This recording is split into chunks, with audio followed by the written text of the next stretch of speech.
Hello and welcome to TCG TV. It's Brody Tennant with Tennant Commercial Group. Today we have episode 5. Should I be buying a business right now?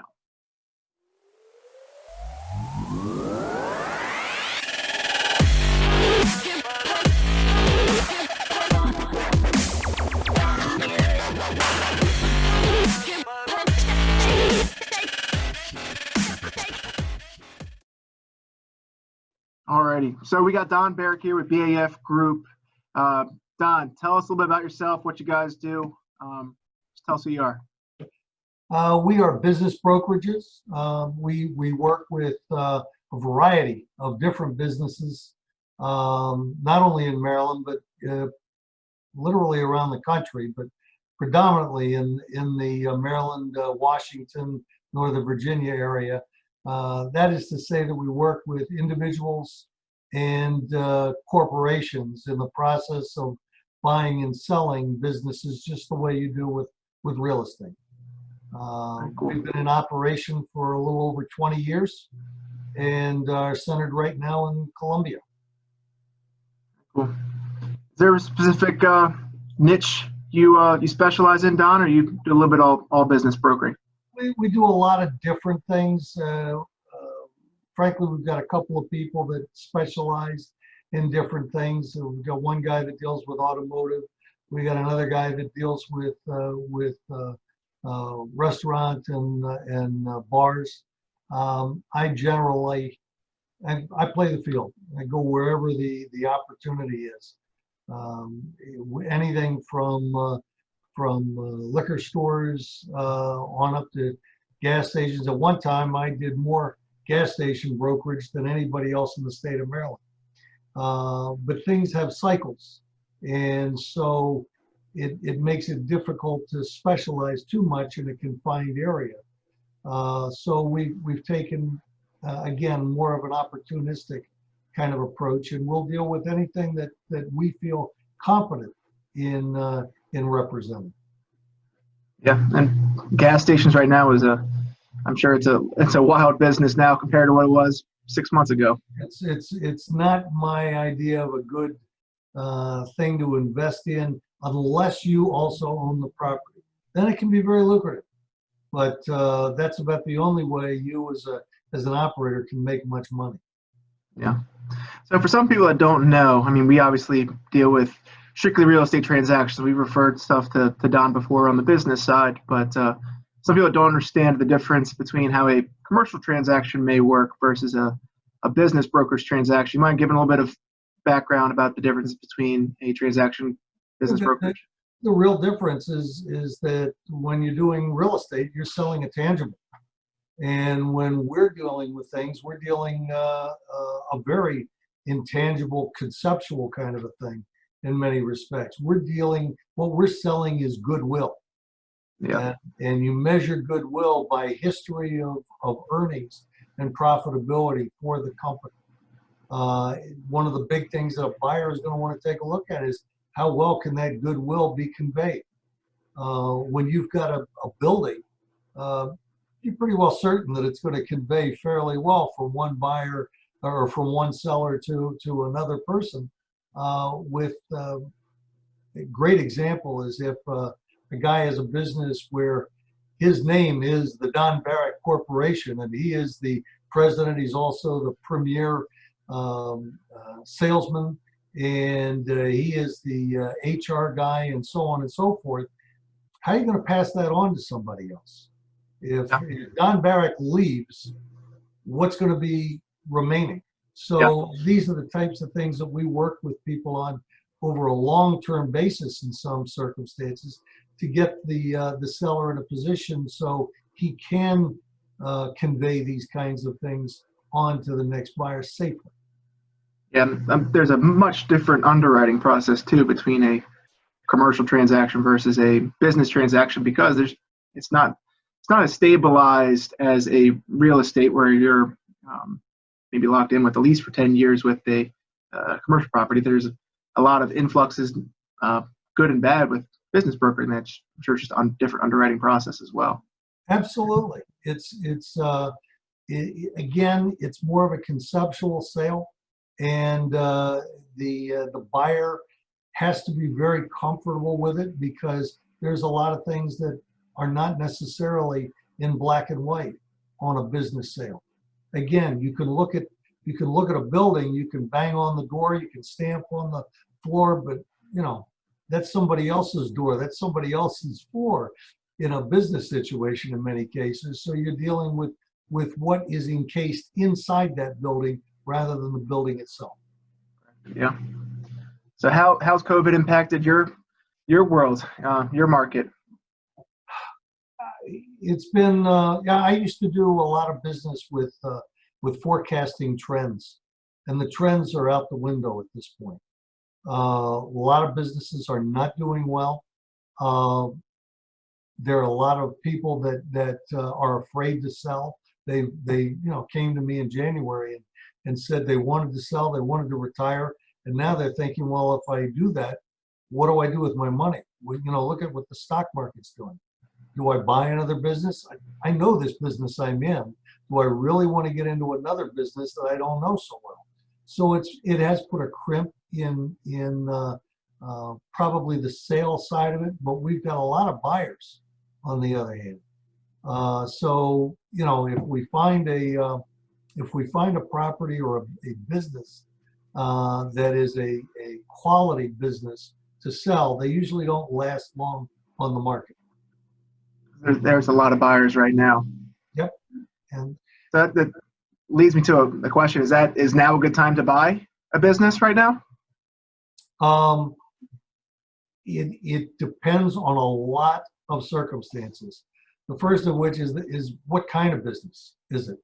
There's no such thing as a business that is recession proof, or in this case, coronavirus proof.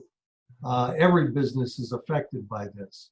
Liquor stores, on the other hand, are skyrocketing in their incomes. Some are up 50% compared to this time last year. But those are the ones that don't want to sell, because what liquor store owner is sitting there saying, wow, I'm making money like I haven't before in years. Yeah, I want to get rid of it now. If you can find one, grab it. There are not many that are around. Restaurants, very tough situation, unless it's a carryout. Carryouts are doing very well. Anything where there's a seated agenda, very difficult, because they obviously couldn't open for a while, and now when they're opening, they can only open 50%.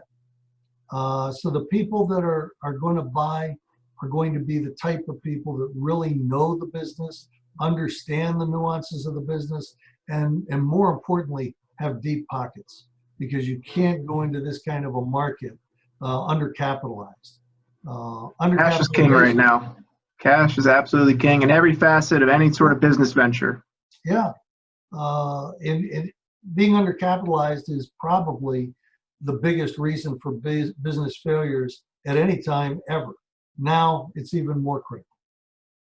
Yeah, I can definitely see that, and it really depends on the business. Some we've seen actually do really well during this market, and I'm sure that's lacking their ability to want to sell during this. And then the ones that are in trouble, it's hard to sell that asset. It's hard to find a buyer.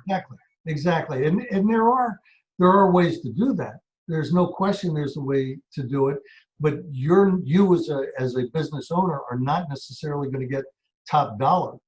On the other hand, if the business owner, him or herself, is undercapitalized, they may have no choice but to sell. But again, the person coming in has to have the kind of cash that's going to withstand that low ebb that they're in right now, in an effort to wait it out until the market recovers.